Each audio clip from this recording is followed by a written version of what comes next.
Suspicious. Don't be suspicious. I haven't gotten the. Yeah, I haven't gotten the notification. Oh, there it goes. I just got it. Yeah. Yep. Yeah. Way to go. Yeah. Fearless leader. Yeah. Trek Live Central. Is that the name of this thing, or how was? Yeah.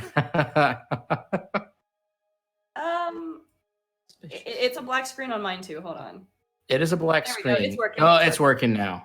I'm seeing all of us here together. Yes, yeah, yes. we were just dancing, doing inappropriate things.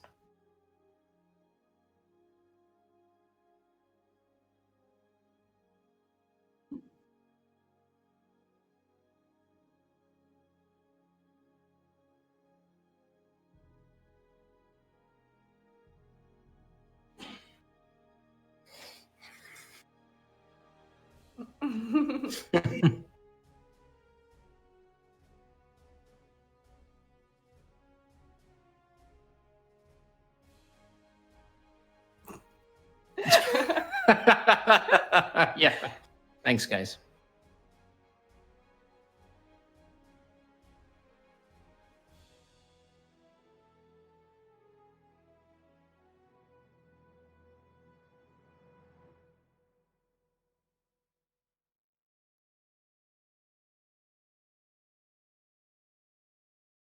Hey, they're saying they can't hear you, Jack.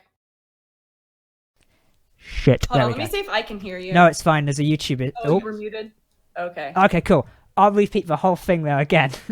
It's a good thing that you were the only one talking. This is I know. I mean, they just got 2 comments. This is what you get for not watching my video. Karma is what it is. Thank you. Would you like the mantle of channel director now, and I'll just disappear?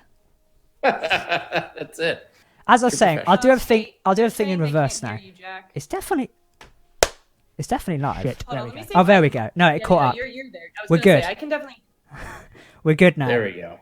Hello, everyone. I'll start everything again what I was saying. We'll do it in reverse this time. So a lot of you have been asking whether CBS will release a DVD of Star Trek Picard. That is coming. I presume so at later this year. No confirmation just yet, but check back later this year and hopefully it'll be on DVD. However, what I was going to say, now you can hear me, is if some of you actually wanted to watch Star Trek Picard or binge watch the whole thing, CBS are currently doing a deal for US viewers, at least I know, where you can get a free month of CBS All Access. If you follow any of the stars of Star Trek Picard on social media, such as Sir Patrick Stewart, Santiago Cabrera, Evan Evagor, etc., they've got a free code in there where you can go sign up and binge watch the whole of Picard. Go do it. It's worth it if you haven't seen it yet or didn't want to pay for CBS Access.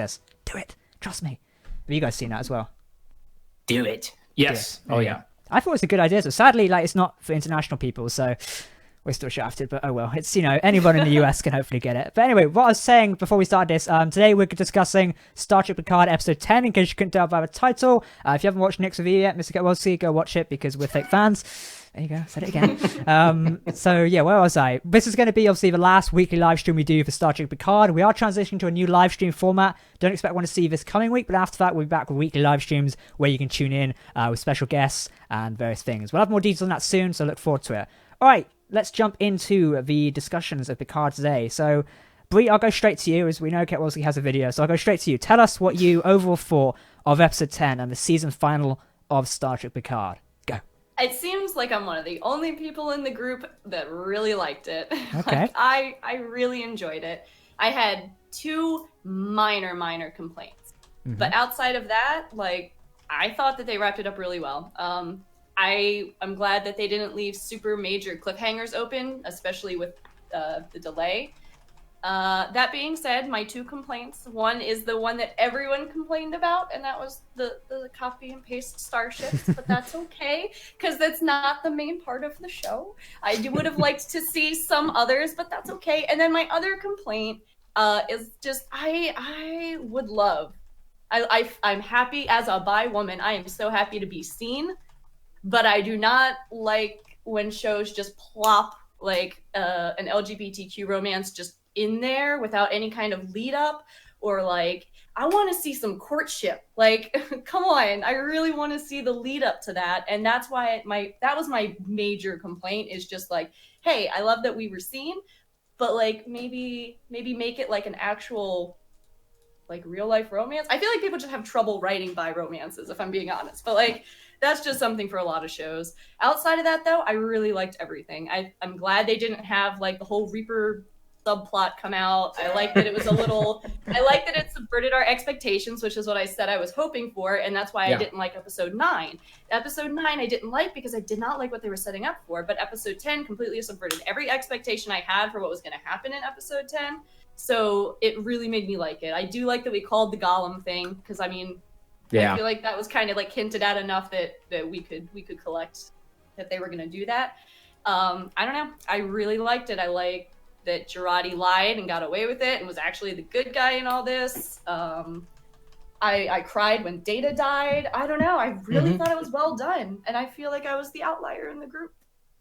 I mean, I really liked it as well. The only big complaints for me, obviously the Starship thing just irked me in particular because, as you know, sitting here for 10 weeks now, I've been wanting to see Federation starships for a while now. Yeah, we've talked about it so much, and the first time I watched it, it didn't even cross my mind because it was like 1 or 2 a.m. And then the second time I watched it, I was like, I saw and I paused it, and I was like, wait a second. These are all the same shit. Hang on a minute. Confused. I know. I was like, wait a second. I didn't catch that the We've first been time. duped. Yeah, we have been duped. But for me, the starships really stuck out as like just. Like I say, it's not about the starships in a way, but just such a defining thing of Star Trek and Starfleet. There we go. It was just like I will say really quickly about the starships, and I know this is like splitting hairs because this doesn't. I get your guys' point. It didn't bother me as much, but the thing I want to mention is that there were 2 variants of the same starship present in the battle. The warp nacelles for some of the ships were different than the others, so there were at least 2 variants, which. I am like, okay, it definitely kind of read to me like somebody in the visual effects room was like, bro, we can't just make 200 of the same looking ship. And they're like, we'll just change the color lights on some of them. And then they were like, just switch the nacelles up and down, you know, problem solved. Just invert it. I will say, as much as I watch like Corridor Crew, I understand the stresses that a lot of visual effects artists are under. And if what they were saying is true, that they were on that kind of time constraint, words are hard today. I can understand that because while they were all the same ship, it didn't look bad. So if that was like a matter of, hey, we can give you a bunch of ships, but it's going to look like shit, or we can give you mostly the same ship, but it's going to look good. I think I would have sided with the latter. For the average viewer and those new to Star Trek, they're going to see a fleet of ships and think, oh, that looks really cool. However, to us who've watched X amount, and we know DS9 where they had, fleets of different variety, basically the whole Starfleet together. Yeah, to me, it's spoiled there. What the hell happened here? We had Mirandas, Excelsiors, Galaxies, just everything under the sun practically. And here it's like, well, yeah, we just switched them upside down a little bit. And I don't mean any disrespect to the VFX team, because I know those guys do some tremendous good work. And the VFX in Picard, no matter whether you didn't like that scene, they've been fantastic throughout this whole series. I love that Borg cube opening shot in the water. That looked really nice. I loved it. It's just... Beautiful shot. Yeah, the ships thing, Michael Chabon, showrunner, did confirm there were a couple of variations there, but he's hoping to get more details out on that soon. I really wouldn't be surprised if StarTrek.com did like a breakdown video of the VFX of that, like we did with Borg cube. I think it might be needed in a way, as we've seen across the last couple of days. The whole fleet thing has drawn a lot of discussion up online at the minute of whether it's like a good idea or laziness, etc. So I don't know. It's a lot of people are discussing it in a minute, and it is like a big thing out there, which I think has irked hardcore Star Trek fans in a way. But I think to the average viewer, it's not really going to matter much. Elmer, thank you for $10 donation. I agree with Brie. They wrote the whole 7 Raffi moment needed a better introduction than just suddenly appearing. I was not going to be like the Chakotay relationship and just came out of nowhere. I agree with you on that point as well. It was a bit, I was watching the end, but it's like, hang on a minute, where did this come from?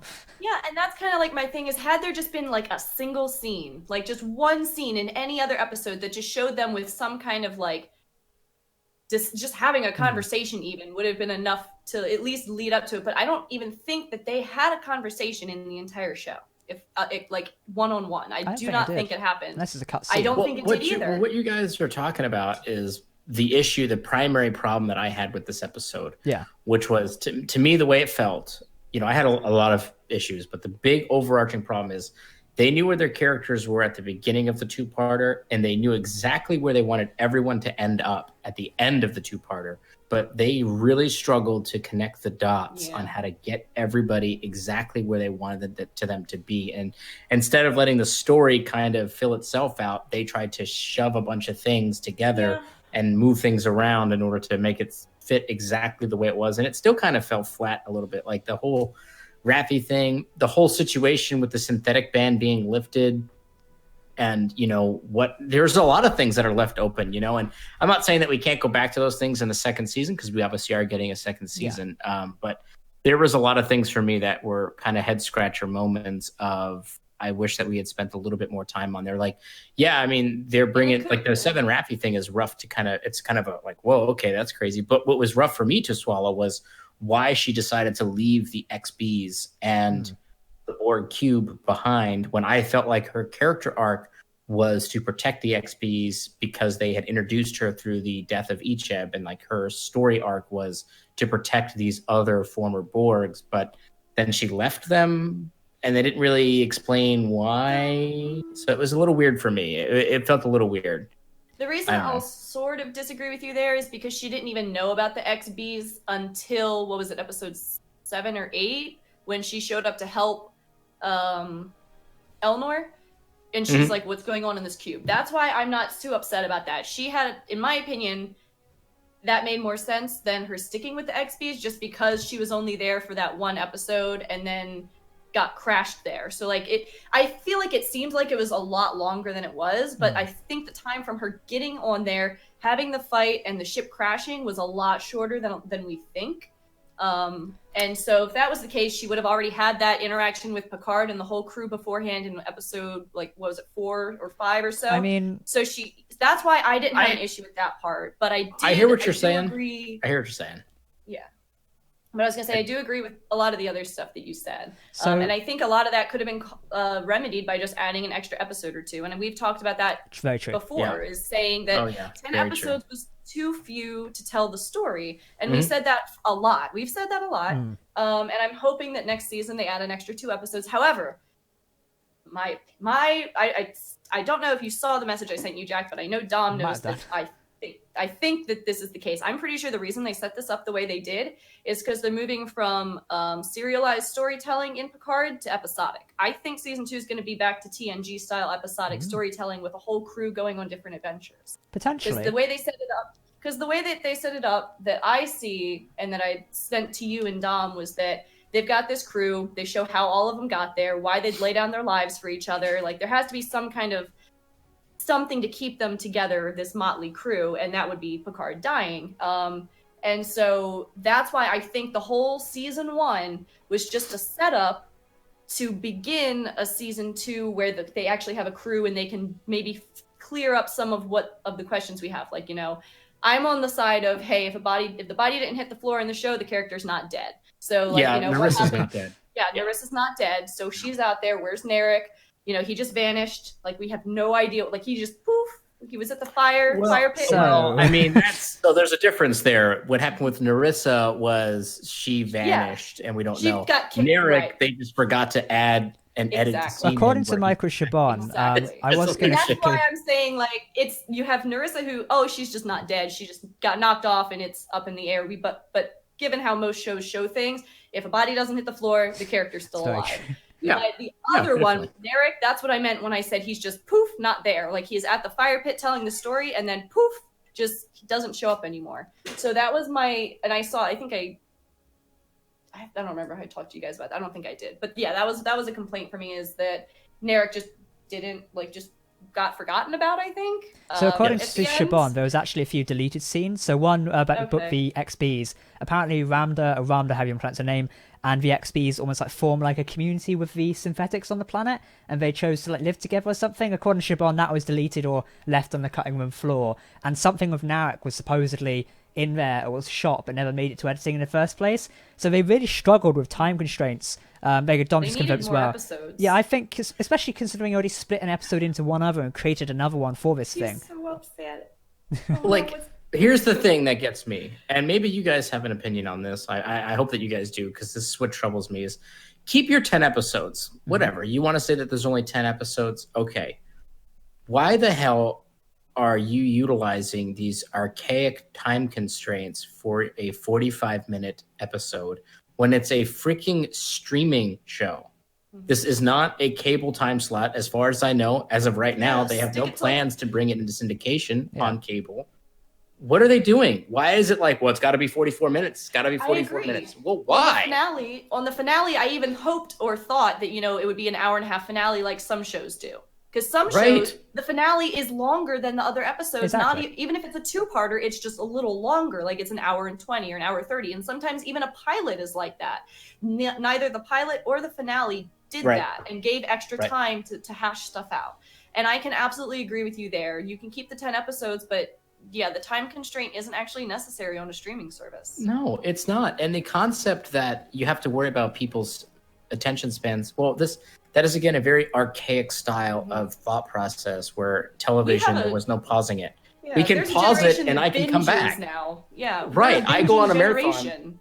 I just spent 8 hours yesterday, or 5.5 hours, watching The Tiger King. Yeah, straight through. Do it. Don't tell me I don't have the attention span. It is so bizarre, and it makes me angry to hear that they not only shot those sequences, but then they were editing it together, and then they were like, nah, you know what? All of these plot lines that we bothered to build up, we're just going to leave out. I can understand perhaps if it doesn't flow properly, like an odd scene of Narak just getting dragged away by XBs, or, Simps might not look in place of a whole ending, like in the middle of Blue Skies, there's a couple of synthetics beating the crap out of him, might, ruin the tone a bit. But like I said, they've got extra time for it. Like TJ was saying in the chat there, the final was 56 minutes long, roughly. However, they still could have gone over that. Why do I have to keep under an hour? Like, to be honest, I was glued to the screen for the whole thing because it's the season final. Right. I don't think I'm going to get halfway through and think, oh, well, I've got to have something else to do now. Bye-bye. It's, I'm not going to do that. I will find the time to sit down and watch it, as I imagine most people in the chat. Let's just run a quick poll in the chat. You guys in the chat now, tell us,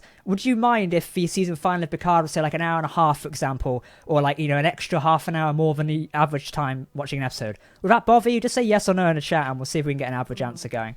Yeah, I do agree. But I agree. I think longer would have been fine. I hope these deleted scenes get to a DVD or something, because I would like to see them, and hopefully it's, we'll just give it to the fans to make like a re-edit or something. Be on Daily Motion. So I want to talk to you guys about the thing that I hated the most about this. Is it the elephant in the room? Maybe. I don't know what the elephant is. Go for it. I'll tell you. So I watched the episode a couple of times, and it took me a while to really focus my attention on the specific sequence or set of sequences that really, really got me really upset and took me out of the whole episode, which was the confrontation with Sutra.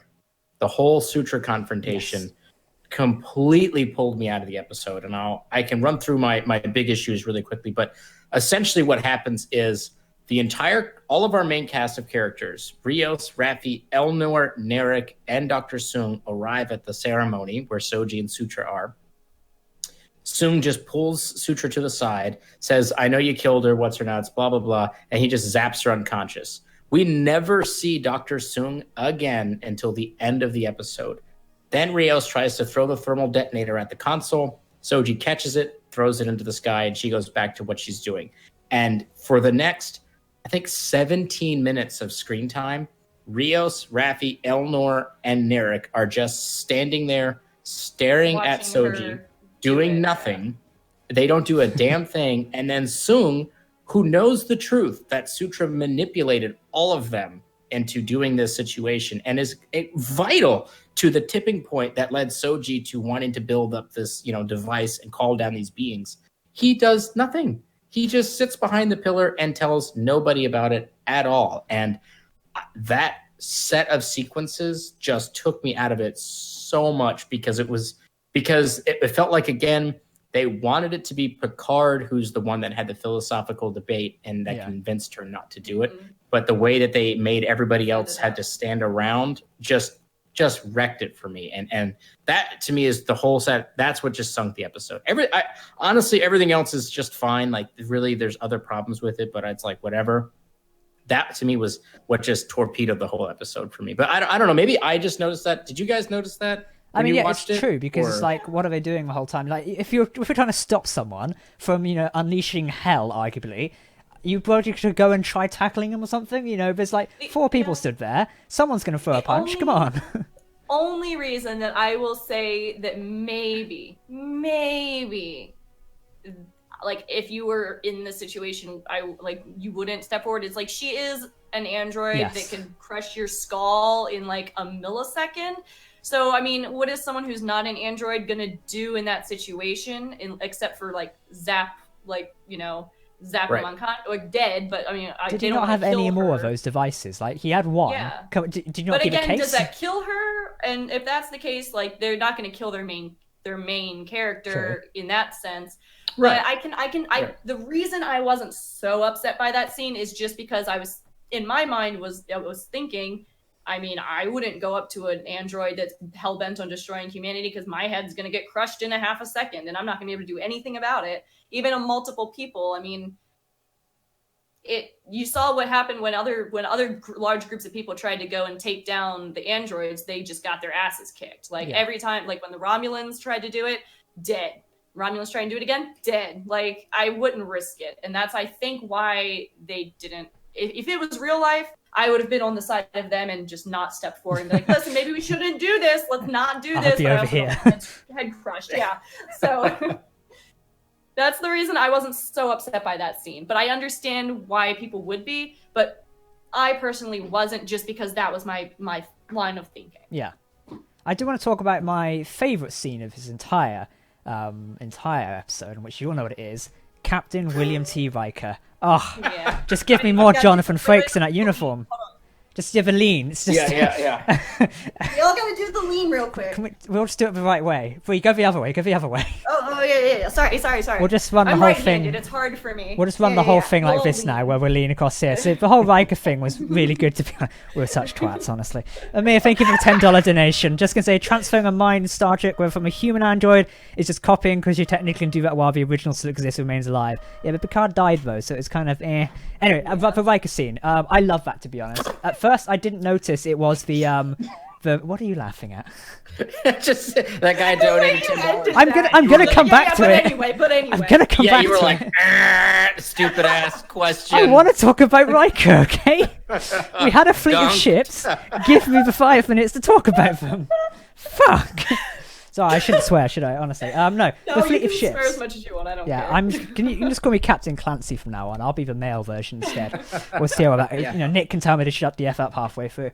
Right. Riker and the ships. My favorite moment for the whole thing, but it's all right. We'll get off the topic of that. Amir transferring my mail. So let's talk about that, because someone did mention the whole elephant in the room was Picard now being a synthetic life form.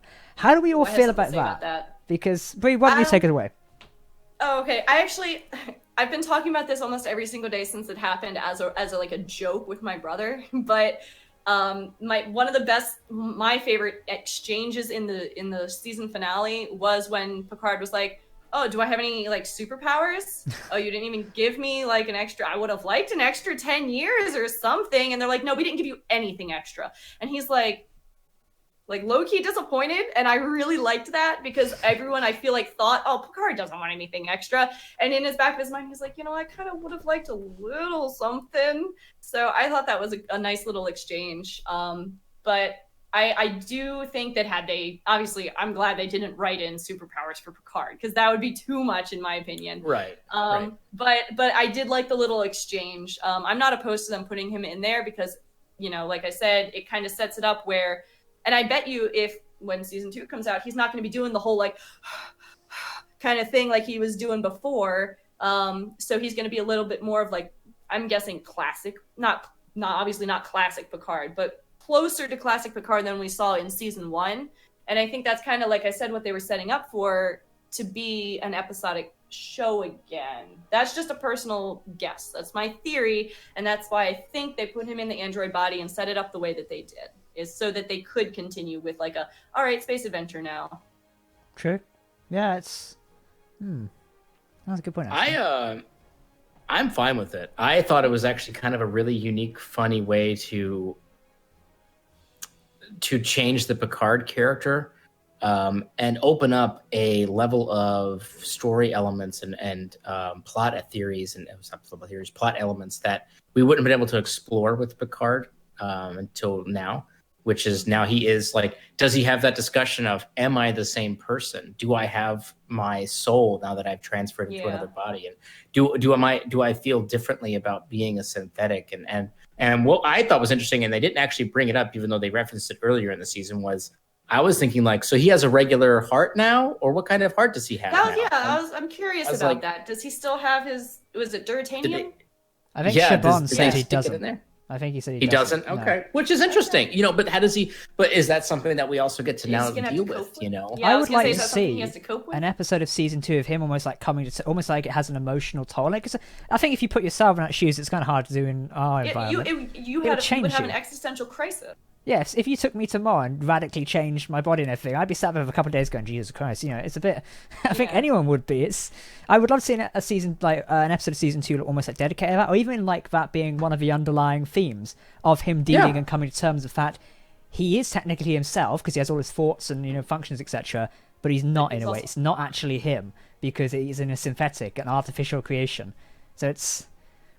It almost feels like a very good debate and topic there to have, and a very good almost storyline in a way. I'd love to explore that. Yeah, that's why I say I'm excited for it, because I think that they've opened up some storytelling elements that we wouldn't have had previously, and also redoing the connection now even stronger between him and Soji. And I can't wait to see what that relationship is kind of matured into. Oh, sure. In the season. So I'm very excited about that. I'm fine with it personally. It didn't bother me at all. Like, I'm cool with it. I do have an important question, though. Now, remember Data had an off switch? Does this mean Picard has an off switch as well? If so, is Clancy going to turn him off halfway through season 2 just to get a point further across? I don't think so.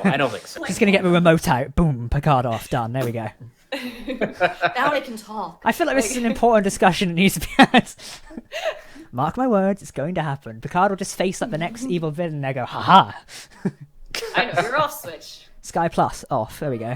The English people get that one. It was still much better than both Disco finals. I mean, it's a matter of opinion, to be honest. I enjoyed Discovery season 2 final. So I was gonna say I liked the season 2. I actually like both the finales. I liked season 2 way more than season 1's finale, but I liked it. Yeah, I've not watched Discovery season 1 in quite a while, so I need to go back and watch that. But I liked the season 2 final. The moment that stood out for me of Discovery season 2 final, I won't spend too long on this topic, was the whole Pike getting ready to go on the next adventure. Yeah. What is the? I remember. So, what was the finale of Discovery season 1? Season 1 was the Enterprise shows up.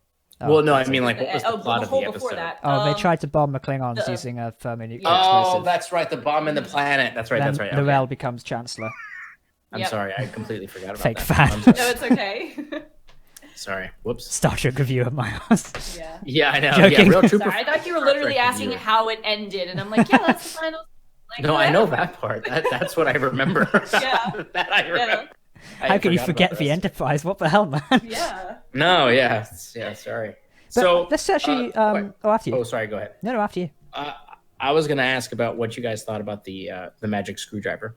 Oh yeah, that was someone put it on Twitter earlier. You know, like the 101 faces of Jurati around the bridge. That was a weird moment, to be honest. I had to look at the tea and think, what am I drinking? Do you remember where she had all of her faces replicated? Yeah, that was weird. That was funny. Yeah, with the magic screwdriver device. What do you guys think about that? Some say you can't have enough of a person. You definitely can after that scene. Alison Pill is a very nice person, but that was too much, honestly. It was a very convenient plot device. It was a very convenient plot device, but I tried not to think about it too much, because then it probably would have gotten me a little pissy.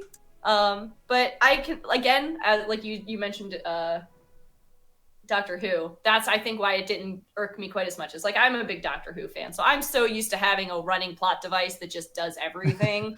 So, like, seeing it in Star Trek Picard, I was just like, oh yeah, future technology, like, space magic, like, because we said we wanted space magic in our last stream. We did say we wanted space what magic. Have we done? Guess what? I championed it. I did. Magic. They brought it. I know. I loved it. I thought it was so cool. I was like, hell yeah. The whole Rios and Raffi scene of them trying to get it to work, like on La Serena, of them trying to get it to work. I love that. That was great. Yeah, I did too, because he's like, I don't know how to use my imagination. But no, like I said, it did remind me a little bit of like the whole Doctor Who thing. But like I said, I'm used to having a plot device in Doctor Who, so it's no different having space magic in Star Trek.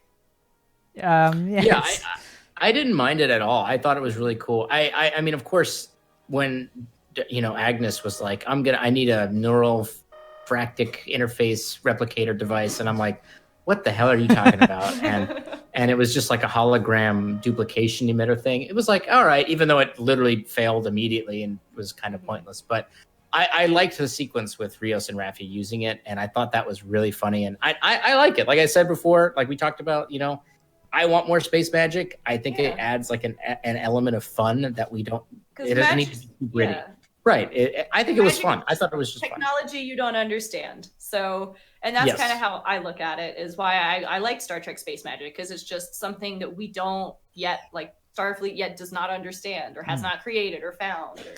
Right. And it to me is it doesn't have to be so gritty and realistic. You know, it can be a little sometimes. Right. And as long as they don't overdo it, like every single time they get into a pinch, they're whipping out the magic sonic screwdriver device and they're just to get out of it.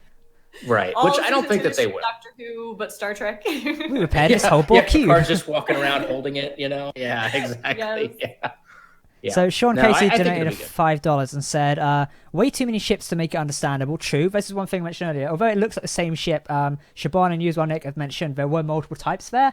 But during that whole kerfuzzle of 200 ships, it's really hard to tell unless you stop and look. But he also says, can't understand... Maybe they could have made them just different enough looking that they couldn't be confused. Chuck a Miranda in there. But what Sean was continuing saying, can't understand why they didn't give the Enterprise a last hurrah. Could have started Series 2 of the launch VF. I mean, I would have liked to have seen the Enterprise E or VF being an Odyssey class. It's the closest I'm going to get to a Verity, so a man can dream.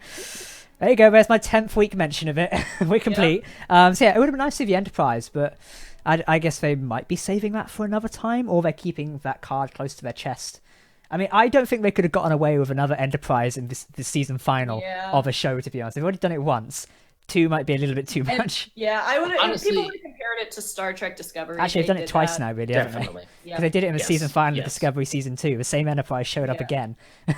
They're playing on that. They would just complain, and we don't have anything else for people to complain about. If it pops up in season 2, that'll be great. I'd like for it, you know, they're out in Gestate and they send out the Enterprise, etc. How they run into them. That could work really well because yes, the Enterprise is famous. But you can't drop the flagship on a dime to go and assist an old man who's got himself in the mix of space flowers and stuff. That might be a bit, you know, whoever's a commanding officer.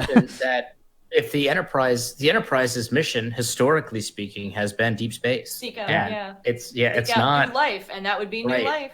It's not necessarily there doing border protection stuff. I mean, if you really go through.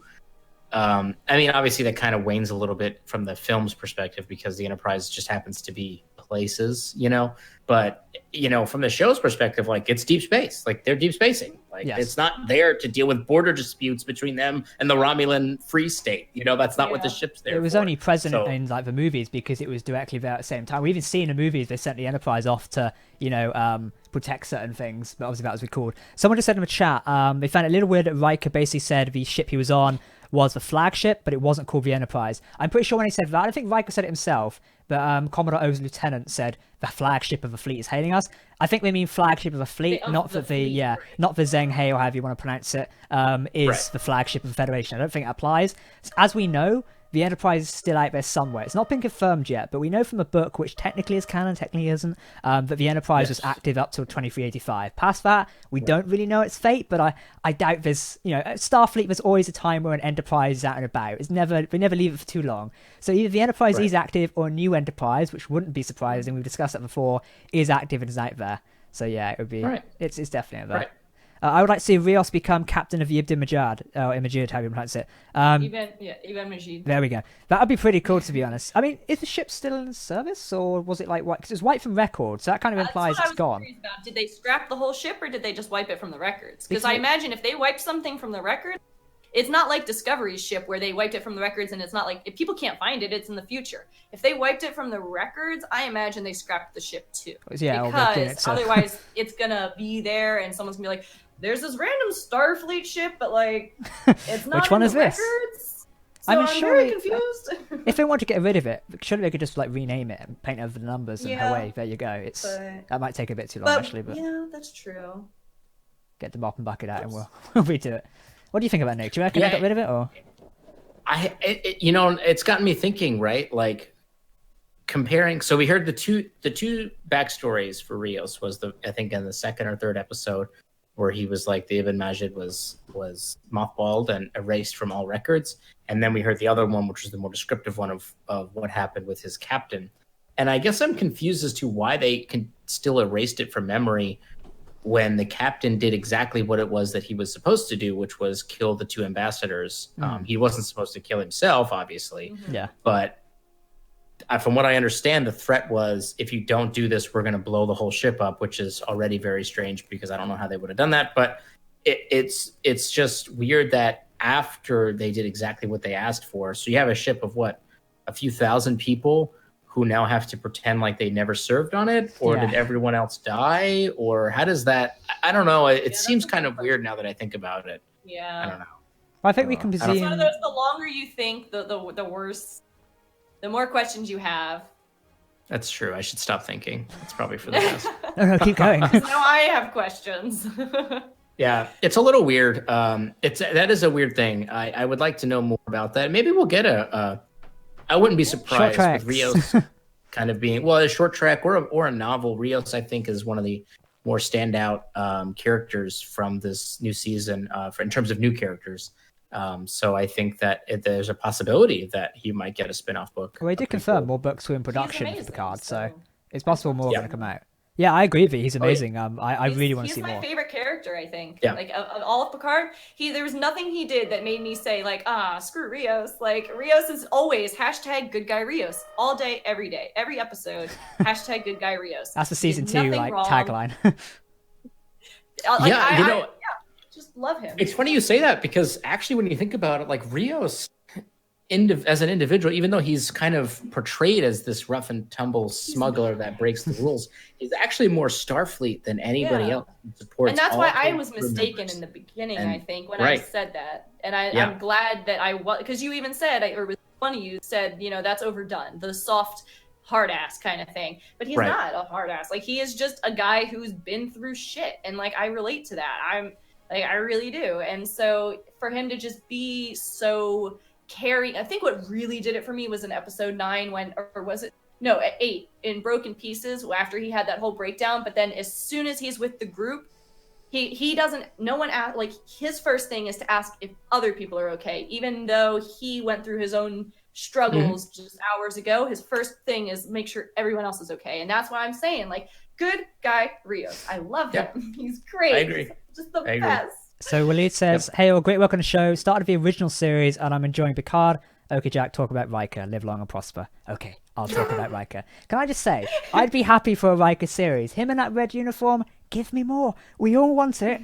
Just Jonathan Frakes. And Jonathan Frakes enjoyed shooting that scene. He did. In that Discovery Bridge. He was in one picture. I forget what it was. There was one cast picture where everyone looked a little bit like worn out or tired. Like they were just, and he's over there like giving it the whole. Right.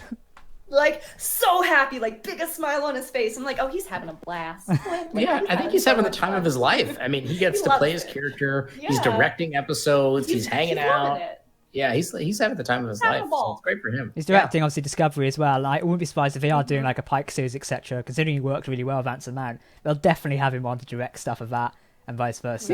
Yeah, you just know Frakes is one of those people you want, like, him to have a hand in every show. A lot of people say like he should be show or anything. I'm not sure about that, but just give me more of Jonathan Frakes, to be honest. You definitely want him there. Oh, for sure. It's just I would have liked. Hopefully he might pop up more in season 2. I would totally be up for that idea if something happens. But I would also like to explore other characters in season 2, such as Worf, LaForge, Beverly would be a big one. Obviously, we know we're getting Guinan, which is a good thing.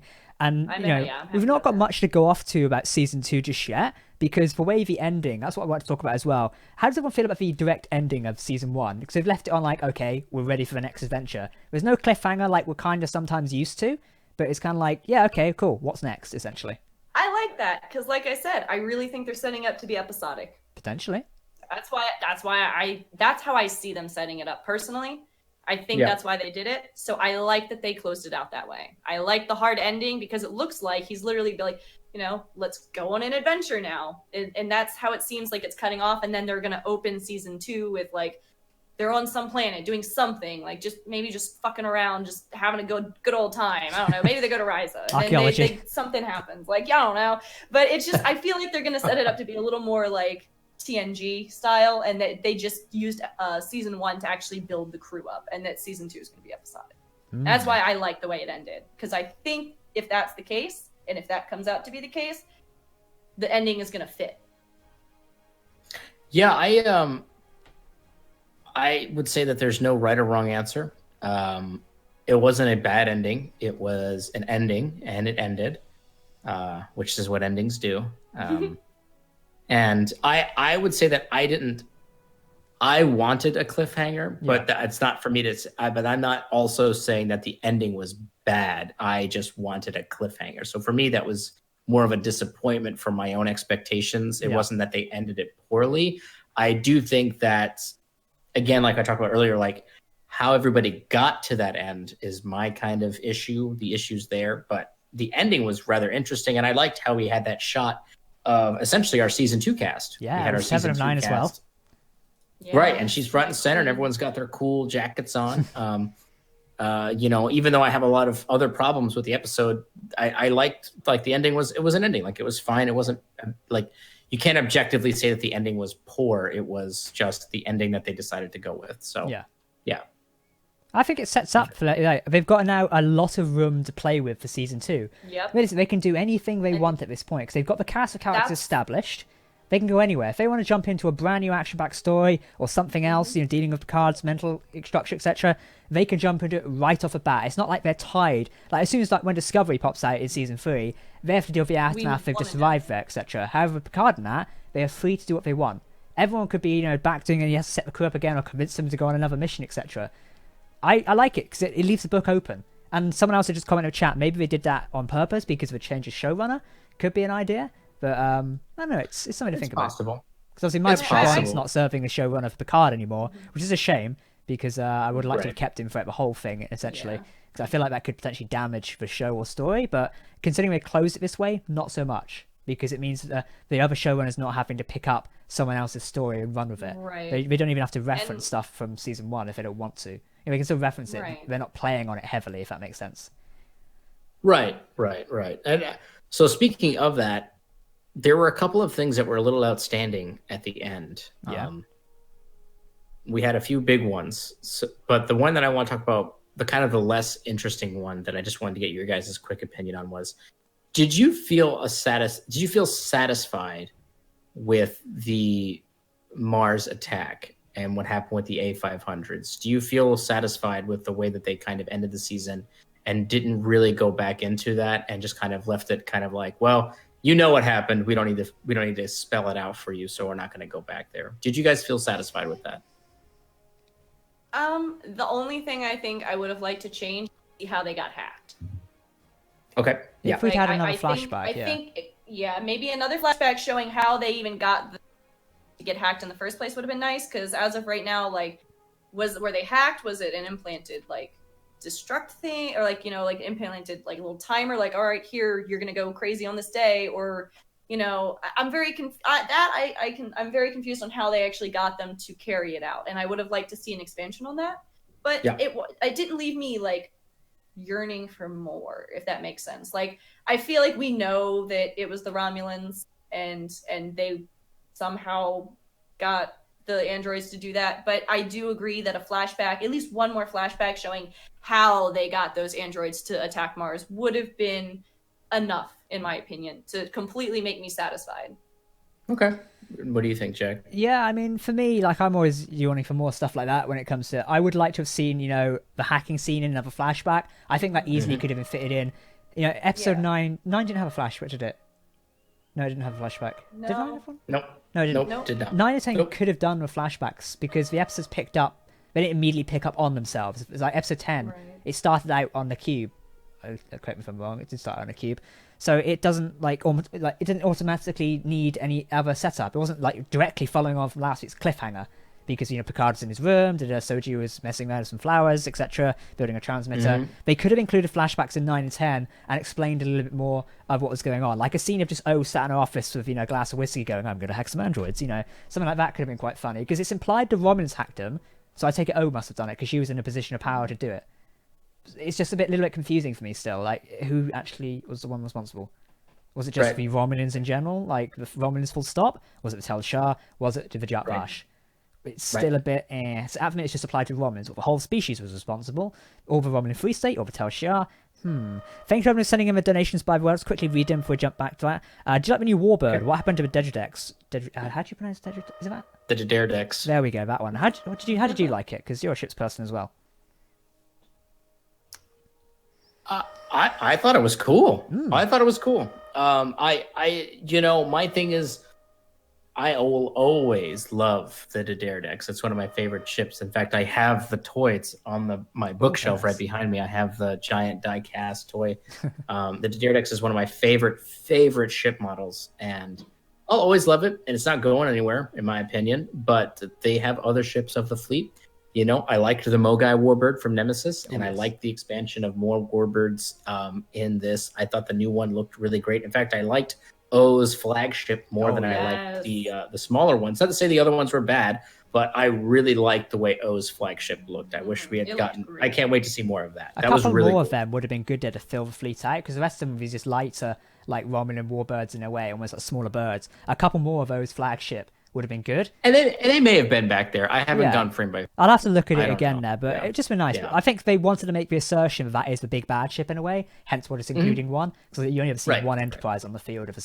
Very rarely do you see another Galaxy class in the same shot, etc., because they wanted to make that assertion right. As Tom Case says, late to the game, but should have had a couple more episodes to explain a lot of unanswered questions. Yep, we actually discussed that earlier regarding time constraints and stuff, so you can always rewind the stream and watch that if you want. A replay of the stream will be up later. A replay. Let's try English today. What's the definition? There we go. Ala says, I believe in the episode where Rios tells the story of his ship, he says the ship was recalled and refitted and renamed. I'm not sure, to be honest. I remember him just saying it was wiped from a record, but I don't remember anything else. I'll have to go back and watch it. I'm pretty sure I'm not going to be the only one doing this, but I'm definitely going to rewatch the whole of the series. Now all 10 episodes are available to watch in one or two goes. One go might be a bit of a push, to be honest. I'll see how bored I am on a Sunday. Yeah, that's 10 hours. That's a whole day trapped at home. Chilling, but what else are we gonna do? So some of us work from home anyway, so yeah, might as well just hop on some Star Trek while we're at it. It's writing inspiration, so that's my excuse. So yeah, I definitely could do that and pick up some lighter details, and I think there's definitely going to be some stuff to discuss sometimes, like stuff like that. I would definitely like to make a video on Rios' Starship and explore like that, because we've got extra information about it, and if it is another book, which as Nick mentioned earlier, I think there's going to be. CBS confirmed via, was it the earnings call or the investors call the other day, that they have got more books in progress. I know they mentioned something. Nick, do you remember that? They just said they had more books in progress. So it was Star Trek Picard themed though, didn't they? They were Picard, specifically Picard themed. Yeah, so I would presume that they're going to be based around another character, or doing something. I don't know. It'd be nice to see. Hopefully we'll get those announcements this year. But obviously with the current global pandemic, who knows when we're going to get an announcement about anything at the minute. Is that? Did I miss a donation? No, I didn't.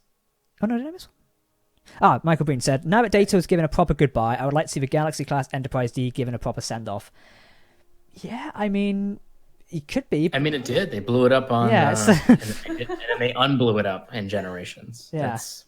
I liked this. Yeah, we're not going to see the D again. I think that was the last time we were going to see it. We're quite lucky, I think, to see it in the opening shot of the card, to be honest. That was a beautiful scene as well. And seeing Galaxy-class in brand new 2020 CGI, or 2019, was very fun. Even though they screwed up the windows. Let's not go down to that. Let's be grateful of what we got. I know. We're not picking up just about... We love it for what we've got. Yeah, we know. It's like... you can't always get what you want. Just need the Enterprise E now. Give me the Enterprise E or VF. I'm partial. Come on, CBS. So another thing I want to ask you guys, in terms of things that were kind of left outstanding, I was taken out and a little frustrated with the lack of resolution with Agnes's murder subplot. And they really played that up in episode 8, where it was like, listen, lady, I don't care what you've done and who you are. You're turning yourself into Federation authorities because you brutally murdered Bruce Maddox and let him choke to death on his blood or whatever the hell that was. And then at the end, she's just kissing Rios on the mouth and she's got her jacket on like she's a boss, and that's the end of it. And I didn't like that. I felt a bit cheated because we had spent a lot of time with that storyline. Yeah. And it felt like they just tried to sweep that quickly under the rug and be like, well, she saved Picard, and so it's all good. Don't worry about it. And I don't know. I'm curious to hear what you guys thought about that. I didn't like that at all. Can I go first? That's right. Yeah, go for it. Cheers. I would have... Yeah, a lot of people discuss this, whether she's like, responsible for killing Maddox, but arguably, considering O basically almost she mind-melded her, but manipulated her in a way. Is she responsible to it? Yes, she still committed it, but technically she was almost brainwashed, I guess is the easiest way of saying it. Is she responsible for it? If someone's taken as a sleeper agent and then kills someone else, are they directly responsible themselves, or is the person who made them a sleeper agent the one responsible? I feel like we've just dropped into an ethical discussion here. No, I agree with you completely, and that's. I figured we were both going to be on the same page here, but yeah, that's exactly what I was going to say. Is she was manipulated, and I guess brainwashed in a way, but more maybe manipulated in the sense that she was given false information. And I think even looking at real world examples of like situations like that, like the DC shooter where the kid was brainwashed, manipulated thing, or like, I'm sorry, I'm digging way back like ones I can remember, but like there are situations where things like that in the real world have happened, and the person who was manipulated or brainwashed or whatever got let off like scot-free, and the person who did the brainwashing or manipulating was like charged with the crime and even tacked on to manipulating another person into doing it. So that's why personally I agree with Jack. I think she was manipulated into thinking to, I don't know. So in your example of the DC shooter, like the kid that was with the dad, he's in jail too. I'm going to swear, I do not know what situation we're talking about here. Have I missed something? Sorry, I was like 14. I was like 12 when it happened. I thought he was let off. No, he's in jail. He actually, he's in jail. That serving I do remember that was a conversation that was brought up back then. Is he responsible because of that, or okay? Well, then if we're going to use that, who's the girl way back? Again, not alive for this, but where we even get the term Stockholm syndrome from. Right. There is the term of Stockholm syndrome, and I would argue though that it's not Stockholm syndrome. That's why I didn't use that example of the girl from like it was. I don't remember this. I'd have to look it up again. I wasn't alive, so I don't know that one. Yeah. But I was just trying to think of some kind of real world examples of like people being manipulated by someone else and getting off free. But yeah, you're right. I thought that he wasn't or was acquitted, but I didn't know he was in jail for that still. And if she was let off, I would have. I feel like we deserved to see something, and I know that's a tough word to say, the big D. I deserve it. I demand it. We don't deserve anything. We don't get to demand anything. We're just the audience members. But it felt like they got us invested in that part of the story to not even address it. We don't have to see the year-long legal battle with her. Season 2 is Jurati in court. Yeah, season 2 Law and Order Star Trek. That'd be a great way for CBS to cross over. But I just feel like, similarly to that of like Narek and the XBs and Agnes's murder situation, those three things could have been resolved even with conversations with the people on the La Serena at the end of the episode, like some kind of discussion as to why or what's going on with these other people, just to kind of give a little bit more closure to some of these plots. The Agnes one definitely got me because I don't buy that she was under mind control. She was shown the admonition, and she was manipulated. She was manipulated, but that doesn't mean she gets away with murder. She doesn't necessarily go down for murder one, but does she go down for manslaughter? I feel like she'd still spend some jail time. And maybe I'm being a stickler. I don't know. Maybe I'm just viewing it my way, but it's just for me. I didn't like that, but I understand other people have different opinions on it. But yeah, I can see it both ways for sure. Like I can see, because it wasn't true mind control, why people would still say like, okay, she's just committed a murder and gets away with it. But like I said, on the other hand, I agree with Jack with it being she was manipulated and shown like she said, like it seems like everyone who saw the incorrect admonition was like on board with do whatever it takes, like it's this or the whole planet dies. So we don't have a situation we can compare it to where one person is under the impression that like if this doesn't happen the whole world's gonna die and like go out on that kind of, I can't think of the word, like mission. But there's not really a real world example to bring to that where it's like literally fate of the world rests in these decisions. Yeah. So I think given the circumstances of, hey, she really thought what she was doing was going to save the universe or like the galaxy or whatever the scale of this was going to be, then I can see why people would say, okay, you've been acquitted from it. Because like it would have been, kill this guy or we all die kind of thing. But again, there was no like resolution for that in the sense of figuring that part out. Like all the questions we're asking each other, was it this, was it that? Should it be considered this? Should it be considered that? Like none of that was resolved, so I can understand your concerns. It's also probably and that's my thing is she doesn't have to go to jail forever. I just wanted some resolution. She killed such a pivotal character as well. Like Maddox, although he only appeared in one episode, he was very centric to Data's storyline, and obviously then very special to a lot of fans. So the fact she killed him specifically, if it's just some random science bloke, I don't think people would care that much, maybe.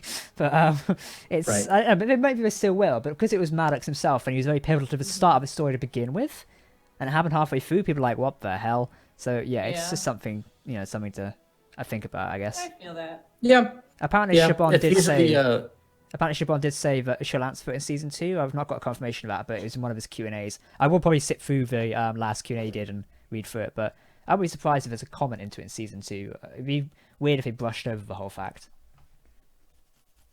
Yeah, I mean, and also, I hope that even if we don't get a legal resolution, I hope that there's still a bit more of the character piece to that because, Alison Pill did a fantastic job acting those sequences where she was definitely dealing with the emotion of killing someone who was, her lover and her friend and mentor, I assume. And I hope that that's not that level of emotional seriousness isn't swept under the rug. I hope I think I like what you're saying, Brie, that the idea of them going episodic, I think is cool, but I hope that the things that are still procedural kind of in quotes nature, are those more emotional things. Those emotional ties are still there. Personally, what I think they're going to do, and I think that's why they made it so that we see Nerissa hit the ground. I think that's why, we have these somewhat not major open-ended questions, but like minor open-ended questions that they can address in like episodic episodes. I mean, if good point. Yeah, I mean, it is. Yeah, I mean, I know. I can kind of go. I agree with what Brie just said, which is that we don't have a lot of major questions left in terms of this show. There's a couple of outstanding things that, yes, they could have spent more time to do, and clearly they did because they filmed several of those scenes and they edited them out. But that's whatever. This is what we've got, and I look forward to see how they continue because there's so many things left available for the second season. We've got Captain Crandall. We've got the people love that character for some reason. Yeah, Captain. Like, who's Captain Crandall? Well, we don't know, but I'm sure those are things that are going to come up. They're going to come up. It's like a throwaway name, and like fans have walked away with Captain Crandall is like fucking Q. I've seen one comment about that. It's Q all along. He's just a random bloke who hangs out in a biker's house. Q. No, I don't think that Captain Crandall is Q. It's just like some old bloke, probably. That's it.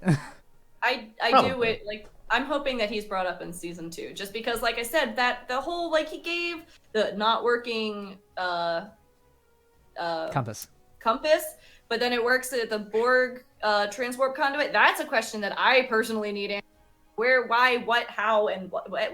So I hope that Crandall shows up in season 2 and that question gets answered. I will only accept Crandall showing up in season 2 if he's played by Sir Ian McKellen, because that would be hilarious.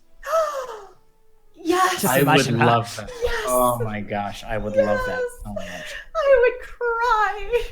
So I think we would all love that. I would. A couple of quick donations a minute. Let's have a look here. If Worf is in season 2, will he look like Worf? This discussion's already been brought up, I think, when Picard was still in production. I think Alex Kurtzman himself confirmed, yes, Worf will look how he looked. He'd just be ever so slightly updated to modern makeup, so he wouldn't look like he was. I think basically they're looking close to the movies as possible, but obviously it's not. I doubt it would be exactly the same in a way, but I think Klingon makeup's probably easy to do as well, because Michael Dorn has aged gracefully as well himself, so it shouldn't be too hard. That is a handsome fucking man. I mean, to be honest, if they wanted, they could go with his STO look of a slight grey hair, etc., because he is older now. Right. Yeah, and that's what I would think. Like, if they were to show off Worf in the series, I think the changes would be that he would be slightly older. Yeah, I see your photo there of old Endor. I would love the long-haired Worf with the sort of grey, so that'd be great. And also, Mir says, Jurati saw Vijat Vash and O as a Romulan in a vision. That should have been questioned by her. Good point, though I guess she was so overwhelmed by the vision herself, because it was also being transferred through O. It could have been meant something else. Maybe she wasn't aware of that. I don't know, it's kind of a grey area in I'll have to go back and watch that part of it again to comment on it fully, but there was definitely something going on there. Also, thanks to those flashback scenes, I now have a love for Cassalian opera, because I really like those scenes. The flashback sequences were great. Really good. Obviously the two big I think there was two sequences in there that were the stock footage sequences that people really honed in on. It was peculiar that they did that. It didn't necessarily make me angry or anything like that, but the only thing it was more of just like, well, why? But okay, like, it didn't really bother me that much, because if in my mind it's like, well, they just don't include them. Like, why did you even put them in there? I think that's really, it's more of like, I would love to ask, like, maybe if Michael Chabon does another Q&A or something, that's something we could ask. It was just, why bother? If you didn't have the money to shoot these other sequences, why even bother putting it in there? Probably more of a question for VFX, I'd imagine, because I'm not sure whether Chabon got, because I know he's commented on VFX quite a lot on how it's not his area. So I guess someone else is responsible for what. Obviously, he's a writer and showrunner, so.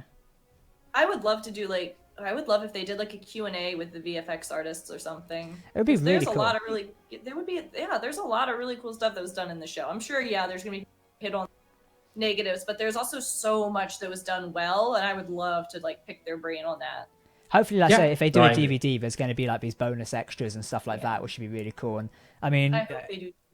Seeing with deleted scenes as well, I want to see some of those scenes, because it's not just for Final that has deleted scenes. Supposedly there's others elsewhere throughout the series and episode 1 onwards. So there's going to be a lot of other stuff in there, and more Hugh as well, maybe. I hate to say it, but I was going to say Star Trek is probably one of the worst when it comes to cutting scenes that could make or break. Like Nemesis had a lot of that, where they cut scenes where things would have made sense, and then they're just like, we don't need it. That's fine. And so I will say, Star Trek has a habit of cutting scenes that would absolutely make sense and fix a whole bunch of loose ends, but then they just don't.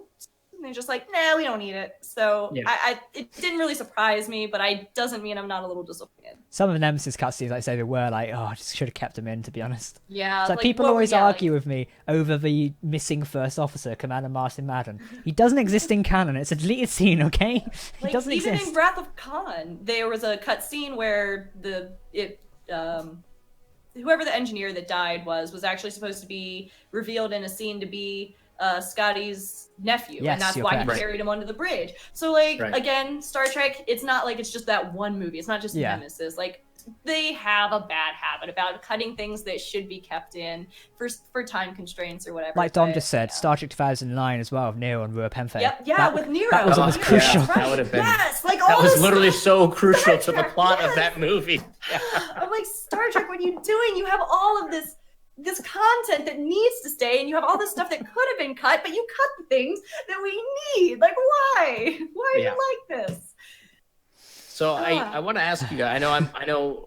I think I've sufficiently expressed my frustrations with the episode. Really? Well, listen, I'll keep going. Don't tempt me. But I do want to ask, and my personal opinion right now is that this Star Trek Picard season 1 is the best first season of Star Trek out of any of the series. Yes. And I want to throw that question to you guys and to everybody in the chat. Do you agree? Do you disagree? And why? To make it simpler for the chat, shall we ask them to rate it on a scale of 1 to 10, maybe, on how they think, how well the season overall would be a good thing? Or just best, or if it's not the best, your favorite series? Let's do it at a scale of 1 to 10 first, and then we can ask them some deep questions. So if you think Star Trek Picard Season 1 was fantastic, then that's a number 10. If you think not so good, it's a number 1. Your choice. But let's discuss Nick's point in a minute. I agree with you. I think this is the best opening scene for a series ever. Discovery obviously had a very rocky start, Season 1, as we all know too well. Yeah. So, Picard took off. I mean, instantly that first episode, and I was there watching it at the premiere, it caught people instantly of the Enterprise D and Picard and Data caught them in there, took them in straight away. Two characters we know and love, and also I don't think anyone was expecting to see Data quite so soon in episode 1. We knew he was going to be in the series. We know he's going to be straight in our face right away. And yeah, I just love episode 1, watching it back again. They caught the character Picard extremely well through, his Dunkirk speech and stuff like that. It was core Picard to me. And you can see Sir Patrick Stewart has just jumped straight back into the role. So yeah, I agree. This is one of the best opening seasons for a Star Trek series. Brie, what about yourself?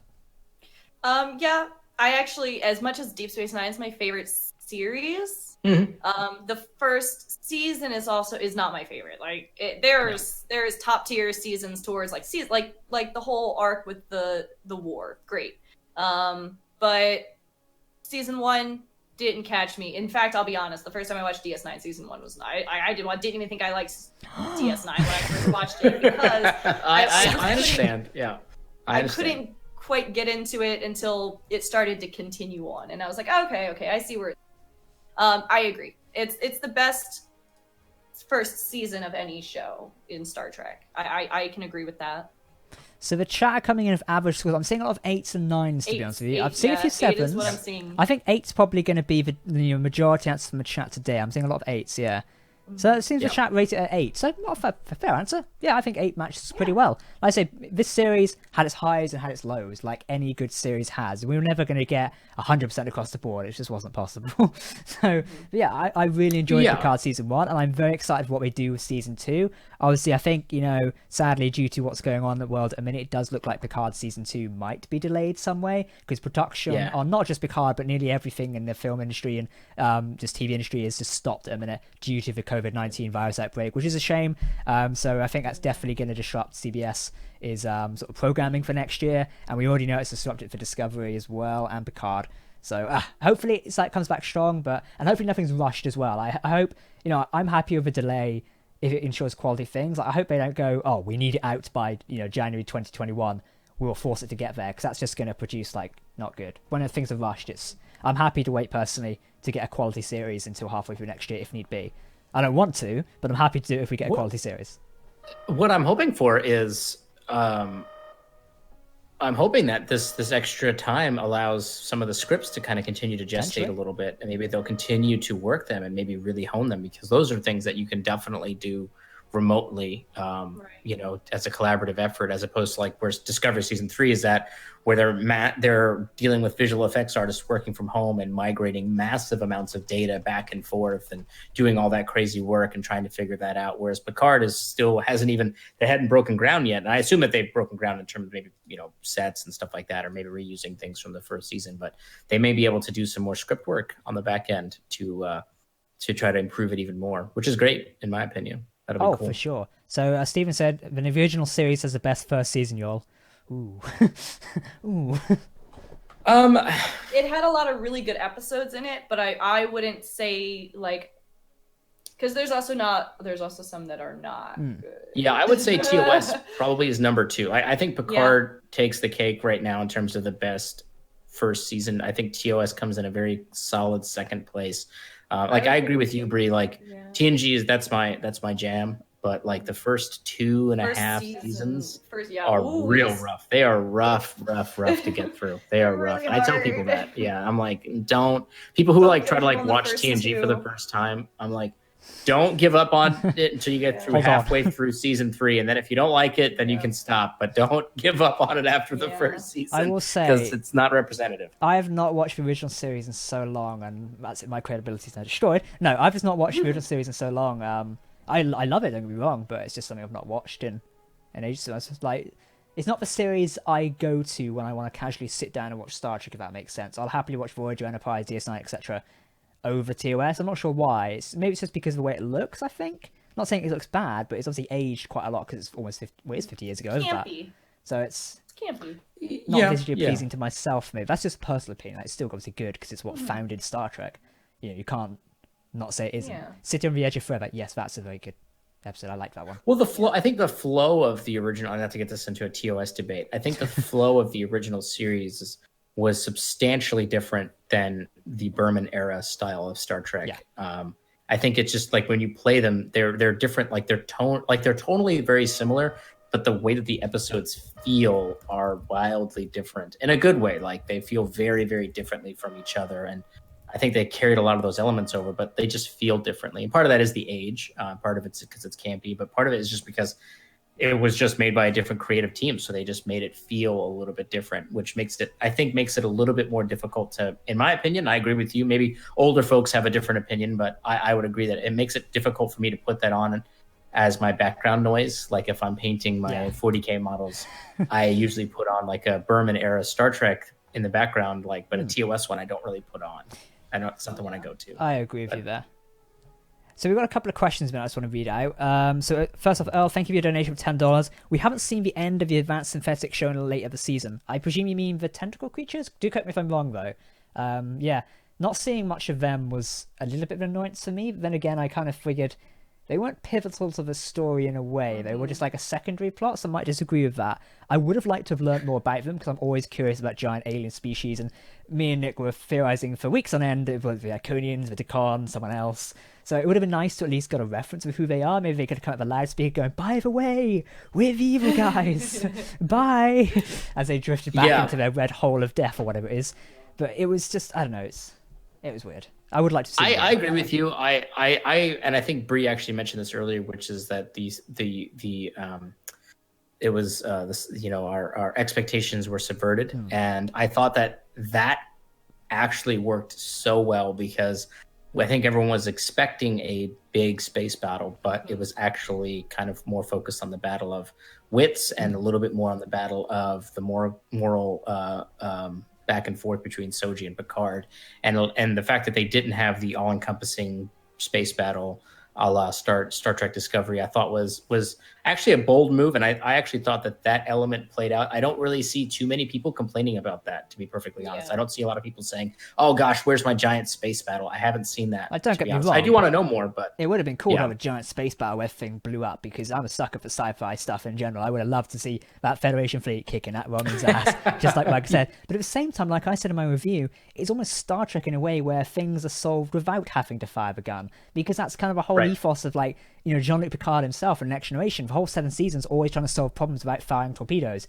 Usually they would get chucked around, but hey, it was, it was this quite is cool the same dude who didn't want to fire on the crystalline entity. Yes. So, and that's the kind of tone that we're dealing with when it comes to Picard. And I actually think that the fact that they did not do a giant space battle was actually very smart on their part to keep that totally correct. And it, like I said, it worked very well. It was surprising, but it worked. It worked very well. So someone, so Elma just said, is Joey Ryan now a full cast member instead of a special guest star? I think she should be permanent. I hope so. Yeah, obviously I hope so as well. I love Joey Ryan. I would love to see more of her. I mean, I'm all for it. If she wants to be in season 2 and they want her to be in there as a full-time cast member of La Serena, hell yeah, make it so, literally. I would definitely be up for that, because I think Joey Ryan's awesome. We love a bad bitch. I mean, they added more seats on the bridge, and there's 2 now. Yeah, I mean, they added more seats to the ship, so I think that says. Yeah. I mean, I would love to see her more. I would love to see her more. So TJ says Conclave of 8. I wanted to see it. That's a good question. Were the Conclave of 8 the people that just stood around? Or the Suns, I mean. The 8s, yeah. Those are the Suns, yeah. They were the Suns. Who made the Conclave of 8? I don't think that's what I a want to big know. plot line. I think that's one of those extra storylines that's going to carry over into the next season or any other of the seasons. What, who actually I don't think that's just dead. Yeah, I don't think that's dead. We forget the synthetic life forms that are reaching out of the red hole of death, or what did you call them? The synthopedes, you called them, or something? The synthopedes, yes. My I'll call them that now. Yes. Memory alpha, edit that one. Those things, they weren't the ones who put that, were they the ones who put the message there or not? We don't know. We have no idea. That's a bit of a grey area, because the admonition, we don't know. However you want to pronounce it. Suck at pronouncing it. It's possible that if you're a giant, basically omnipotent AI, you'd be the best person. You'd be the best person to be able to, do the math required to move that many suns together. Because they even said, that'd be a crazy feat of engineering. That's why it would smart if it was AIs that did it, because then it's a little simpler for them to do. Dom says it was the Decon Empire, and that's been chatted about before with Decon, who were briefly explored in the Next Generation, and Shabon also was talking about them. Nick says no. Okay. I think it's the Iconians. You think it's the Iconians? It's always the Iconians. It's bloody Iconians. It's always coming in here for gateways and messing stuff up. Sean, thank you for your donation. That's right. Will the Orville in 2050 look like Trek now? Lol, I have no idea. Honestly, for myself, I've not watched the Orville in ages, so I wouldn't know. I only watched the first 2 episodes when they came out, and then I never I just never went back to it, and I keep seeing so much good stuff about it. I really need to watch it. I think I got up to the episode where they pretended to be Krill for a week, and then I just forgot. I did like the battle, though. I watched it on YouTube. But yeah, I would, I'm not massively into the Orville. No, I'm not one of those people like, oh, I pro Trek, pro Orville. I'm not one of them. But I just not really got into it. Maybe I just don't have the time. I would like to watch it at some point. I was gonna say I can appreciate the heart behind it, because who is the person behind that again? Seth MacFarlane, and he's a huge Trekkie. Oh, so yeah. I mean, he was in Enterprise as an extra. Like, he's a Trekkie. You didn't know that? Yeah, no, he's a Trekkie. He's been on I thought Trek. Jack said he didn't know he was an extra in Enterprise. I remember his Enterprise. It was I can't remember the name. Okay. I know he's in a red uniform. But I thought you said, I was going to say, wait, you didn't know that? But anyway, like, it's nice that he's a big Trekkie to see like a comedy show like that. So I think I need to go back and watch it now that I'm not stuck on like another Star Trek show. Like, there's a gap that I can watch something. This is a good one for me to watch, I think. Ooh, Leon just reminded me about something. One good moment in episode 10. Blue Skies, sung by Issa Briones at the end of episode 10. She's a phenomenal singer. It's actually 4th in the iTunes charts, I believe, at the minute, which is really good for us. I just loved it. I was watching they released the behind the scenes video either last night or this morning on CBS, etc., and seeing them like conduct. I just loved it. It was really nice because the first we heard of Blue Skies was in one of the teaser trailers, which kind of appeared with the NFL, I think, and we first heard it there, and we kind of just thought, oh, it's like they've bought the song, it's promo material, but seeing that there was really good. So here it's like they actually recorded it really nice. I didn't realise it was Issa herself singing it until they actually said it was. Was she actually on Broadway? She said she was in Hamilton, so right, but Hamilton's not always. I wouldn't know myself, but yeah, I was gonna say because I did a lot of theater. So you have like traveling cast member like crew, and you have the Broadway crew. Okay. The Broadway crew is generally your most famous Broadway actors. So like Idina Menzel. Often you're going to see her on stage if it requires a character like she plays. Okay. A lot of very, very, very famous Broadway actors will do the Broadway performances, and then you have traveling actors who do traveling performances, but they still go to like major, like for instance, I saw Wicked both in London and in Baltimore, Maryland, in the US. Obviously it's going to be different cast members, but same show. So the way theater works is there's a lot. She's not necessarily Broadway, but the fact that she did Hamilton and is in theater, yeah, she's a singer. So it was a really good version. I loved it. Fantastic. Well, I think, we're going to start wrapping up the stream as we've been going for, how long have we been going for now? The time's disappeared off my screen. It's about over an hour. We always get carried away speaking about this. A massive thank you to everyone for your donations, by the way, tonight. We always appreciate it. And thank you to Afsarge for saying thank you, Captain Jack. I don't know what I've done, but thank you anyway. Probably something I said about 10 minutes ago. But thank you, everyone, for your tuning in to these weekly live streams. Myself, Brie, and Nick Ketwolski have really enjoyed bringing these to you. And don't worry, TC is bringing along a new weekly live stream show very soon. It won't be this week, maybe next week after. Me and Nick are actually working together to produce it, and hopefully that's going to come very soon. Get some special guests on from the Trek community. If you have any suggestions, feel free to tweet them to any of us on Twitter. You can find our handles down below. Once again, a massive thank you to Brie and Ketwolski for joining me on the stream tonight, guys. It's been a pleasure. Thank you so much. Thank you. And of course, don't forget to check out Ketwolski's review of Star Trek Picard. Ours is also on the channel, but check out his as well. I've not watched it yet, but don't tell him. Me either. Shit. You guys suck. I'll tell you why I did it. I didn't want to. I wanted to go in with an unbiased opinion today, because if I saw what you had to say, it would change my opinion probably. So I was trying to go in unbiased with. I'm serious. It's a creative excuse. I'll give you that. I'm using that. You guys see that nose growing? It's huge. It's gigantic. Weird, because I'm so serious. Like I'm serious. Like, I will. Once I have when someone brings up a point, it can change my opinion. So I wanted to come in without any kind of bias in any direction. I wanted to just tell you guys my opinions and then go back and see what you guys thought. Makes sense. No, I appreciate it. All right, everyone. Thank you very much for watching this stream. We hope you're all doing well at home. Remember to wash your hands. I feel like I need to give that advice out anyways. Everyone with a dog is doing it at the minute, and someone just told me to in chat. So get doing that.